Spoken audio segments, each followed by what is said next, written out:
Era el año 62 después de Cristo. Jerusalén hervía. El sumo sacerdote Anás II acababa de asumir el cargo y ya sabía que necesitaba silenciar a un hombre, que no usaba armas, que no encabezaba ejércitos, que pasaba horas arrodillado en oración, tanto tiempo que, según quienes lo conocían, sus rodillas tenían la dureza de un camello. Pero ese hombre estaba convirtiendo Jerusalén al cristianismo, judío por judío, familia por familia. Y para Anás eso era una amenaza directa, no solo a la fe judía, sino a su propio poder. El sumo sacerdote controlaba el templo, el pueblo, el orden. Un hombre capaz de convertir Jerusalén sin armas, sin ejércitos, solo con palabras y ejemplo. Ese hombre era más peligroso que cualquier rebelde armado. Y Anás no podía dejar que eso continuara. El nombre de ese hombre era Santiago, y lo que pocos saben, lo que el tiempo casi borró, es que Santiago no era simplemente otro apóstol de Jesús, era primo de Jesús. Creció junto a él, conocía su voz desde niño, y cuando Jesús resucitó, fue Santiago uno de los primeros en recibir esa aparición, antes que Pedro, antes que Juan. El Jesús resucitado eligió aparecerse a su primo. Piensen en eso. Santiago fue el hombre que se quedó en Jerusalén mientras los demás apóstoles recorrían el mundo. El hombre que Pablo, el mayor misionero de la historia de la Iglesia, el apóstol que llevó el Evangelio de Jerusalén hasta Roma, reconocía como la más alta autoridad de la Iglesia. El hombre que presidió el Concilio de Jerusalén, la reunión que definió para siempre si el cristianismo sería una secta judía o una fe para toda la humanidad. Y el hombre que, al final, fue arrastrado a la cima del templo de Jerusalén, arrojado desde lo alto, y aun sobreviviendo a la caída, rezó por sus verdugos mientras lo apedreaban hasta la muerte. Esta es la historia de San Santiago el Menor, el primo de Jesús que gobernó la Iglesia y que pagó con su vida por no renunciar a la verdad. Santiago nació en Nazaret, en una familia que la historia apenas pudo separar de la familia de Jesús. Su padre era Alfeo, hermano de José, el carpintero. Su madre era María de Cleofás, prima hermana de la Santísima Virgen María. Eso hacía de Santiago primo de Jesús en una época y una cultura en que primo y hermano eran casi lo mismo.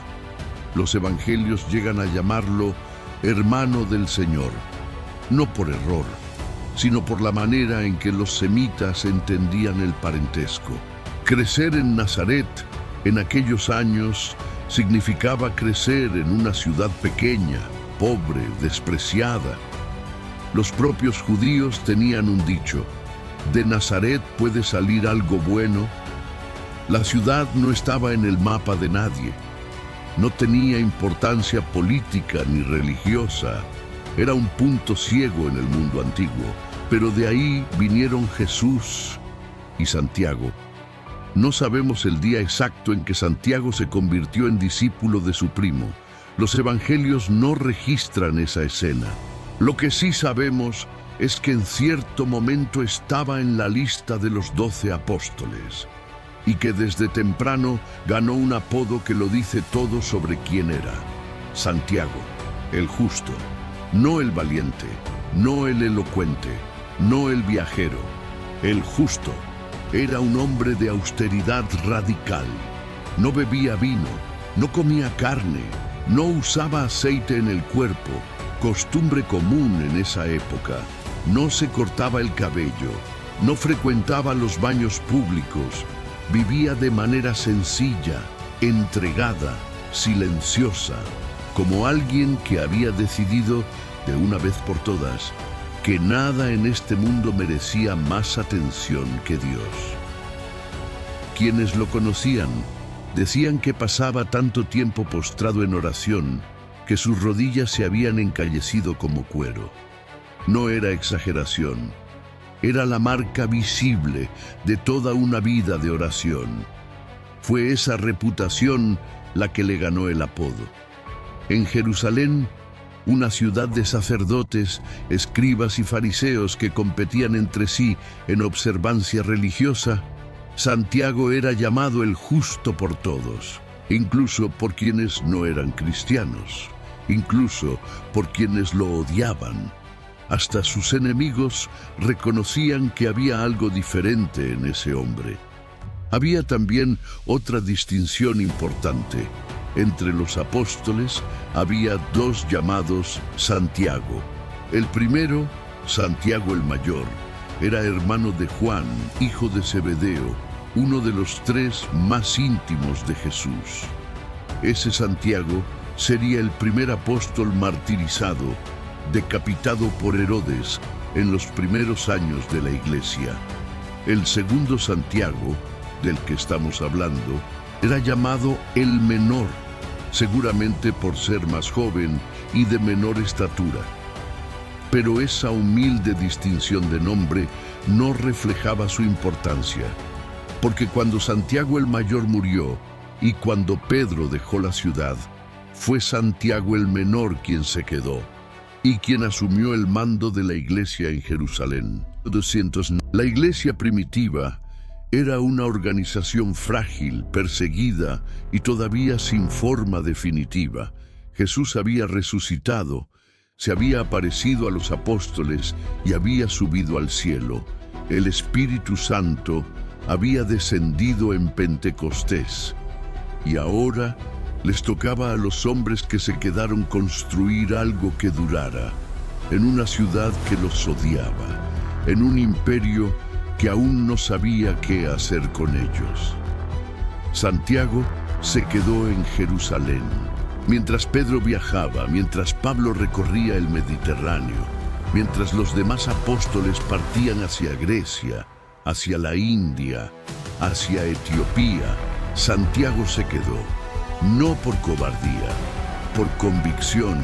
Su misión era esa ciudad, ese pueblo, esa iglesia madre que necesitaba a alguien firme para no desmoronarse. Y gobernó.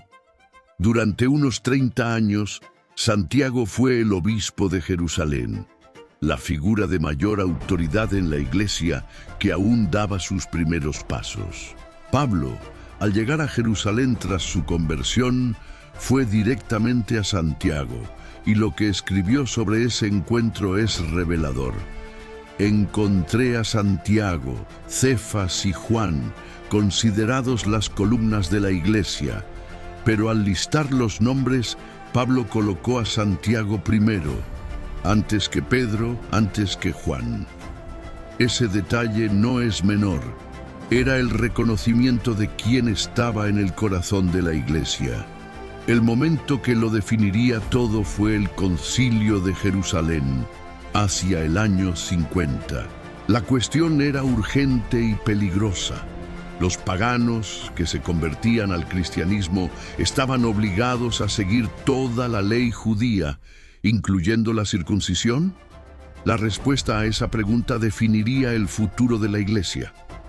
Una respuesta equivocada podría cerrar las puertas del Evangelio a los pueblos que no eran judíos, griegos, romanos, todas las naciones. Era una división que amenazaba partir la iglesia en dos. Por un lado, había cristianos del judaísmo que creían que la ley de Moisés seguía siendo obligatoria para todos, sin excepción. Por el otro, Pablo y sus compañeros que predicaban un evangelio libre de esas exigencias, abierto a cualquier persona de cualquier pueblo. Los dos lados tenían argumentos, los dos lados tenían seguidores, y los dos lados esperaban una decisión. Fue Santiago quien presidió el concilio. Fue Santiago quien escuchó a Pedro relatar las conversiones de los gentiles. Fue Santiago quien escuchó a Pablo describir los milagros entre pueblos que nunca conocieron a Moisés. Y fue Santiago quien, tras escuchar todo, se puso de pie y pronunció la decisión. Los convertidos del paganismo no estarían obligados a seguir la ley de Moisés.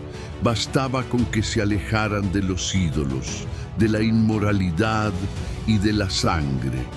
La decisión de Santiago cambió la historia de la Iglesia Católica, abriendo las puertas del cristianismo a todas las naciones del mundo. Escribió la primera de las llamadas cartas católicas del Nuevo Testamento, la Carta de Santiago.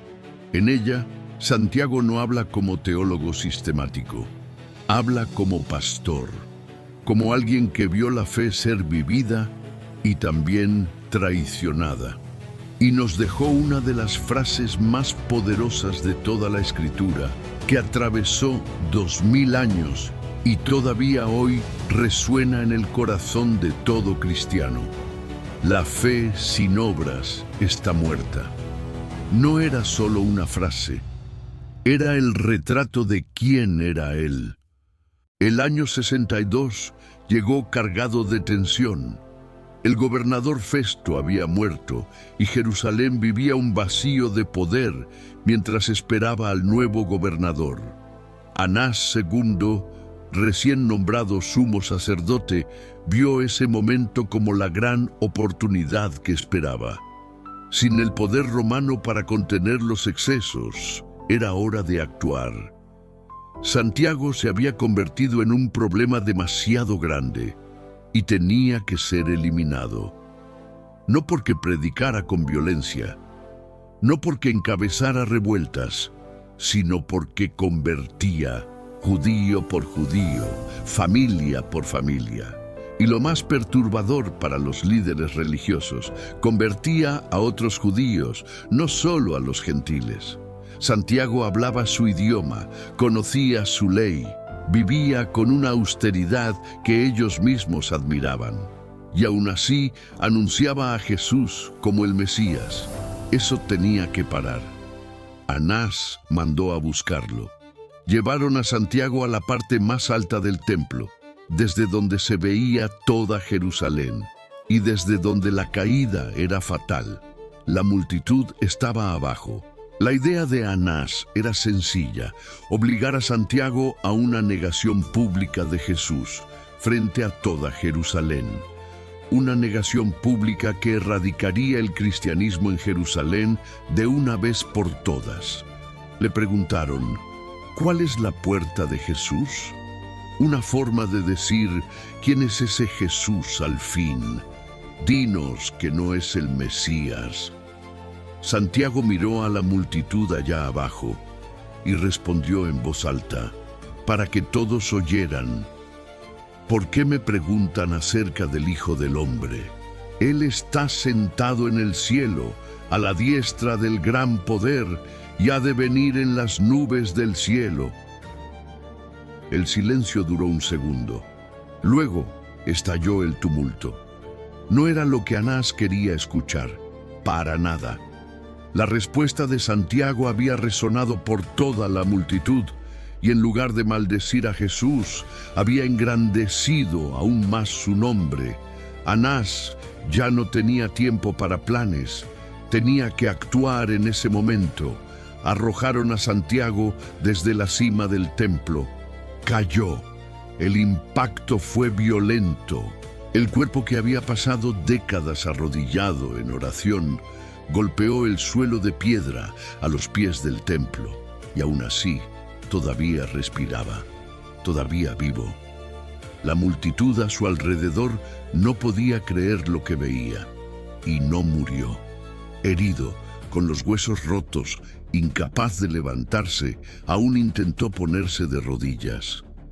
Era el único gesto que su cuerpo todavía conocía, y entonces, con lo que le quedaba de voz, rezó: Señor, perdónalos, no saben lo que hacen. las mismas palabras del primo al que había visto morir en una cruz décadas atrás. La multitud comenzó a tirar piedras. Algunos gritaban que pararan. El hombre seguía rezando por quienes lo mataban. Pero un hombre enorme tomó el garrote que los bataneros usaban, lo levantó sobre la cabeza de Santiago y golpeó. Santiago murió ahí, en el suelo, a los pies del templo de Jerusalén, con las rodillas encallecidas de tanto rezar, con el perdón todavía en los labios. La muerte de Santiago le costó al sumo sacerdote su cargo. Anás fue destituido poco después, derrocado no por un ejército, sino por la indignación que el martirio de un hombre justo provocó. La Iglesia no olvidó. Santiago fue el primer obispo en gobernar la comunidad de Jerusalén, la Iglesia madre de todo el cristianismo. Por 30 años mantuvo en pie esa comunidad en medio de la hostilidad, las persecuciones y las divisiones internas. Presidió el concilio que abrió el Evangelio al mundo. Escribió una carta que todavía hoy se lee en cada misa dominical. Y murió sin salir de Jerusalén, fiel hasta el final a ese pueblo que eligió no abandonar. Piensen en el peso de eso. Mientras Pedro fundaba iglesias por el Mediterráneo, mientras Pablo escribía cartas que cambiarían el pensamiento occidental, mientras los demás apóstoles llevaban el Evangelio hasta los confines del mundo, Santiago se quedó. 30 años en la misma ciudad, 30 años predicando al mismo pueblo, 30 años construyendo en silencio el cimiento sobre el cual crecería toda la iglesia. No hay gloria fácil en eso, no hay aventura, hay fidelidad. Y la fidelidad muchas veces es el acto más heroico que existe. Sus reliquias fueron guardadas y siglos después trasladadas a Roma. Y allí, en una basílica en el corazón de Roma, Santiago descansa junto a San Felipe, los dos apóstoles que nunca se encontraron en vida, unidos para la eternidad por la fe, el martirio y la misma fecha en el calendario de la Iglesia, el 3 de mayo. 2000 años después, la Carta de Santiago sigue siendo uno de los textos más vivos y desafiantes de toda la Escritura, porque no deja a nadie cómodo. No es teología para admirar de lejos, es un llamado directo. ¿Qué haces tú con tu fe? Santiago vivió lo que predicó y murió como vivió, de rodillas, en oración. Hay algo que la historia de Santiago le dice a cada generación. No era el apóstol más famoso, no escribió el evangelio más leído, no cruzó mares para predicar en tierras lejanas, no tiene catedral con su nombre, como Santiago el Mayor, cuyo camino de peregrinación todavía hoy atraviesa Europa y mueve a millones de personas cada año. Se quedó cuando todos partieron. Gobernó donde era más difícil gobernar. Predicó a quienes más resistían. Y cuando fue obligado a elegir entre su fe y su vida, no dudó. Había algo más grande que su propia vida. Mientras las piedras lo golpeaban y sus huesos se quebraban, rezó por quienes lo mataban. Eso es lo que la Iglesia llama santidad. No la ausencia de sufrimiento, sino la perseverancia en la fe y en la caridad hasta el final. Si conocen a alguien que está en el momento más difícil de su fe, que está pensando en rendirse, compartan este video. Santiago renunció a su vida, pero no renunció a su fe. Esta historia puede llegar a quien la necesita a través de ustedes. San Santiago el Menor ruega por nosotros. Nos vemos en el próximo video, con una historia más que atravesó el tiempo para llegar hasta ti.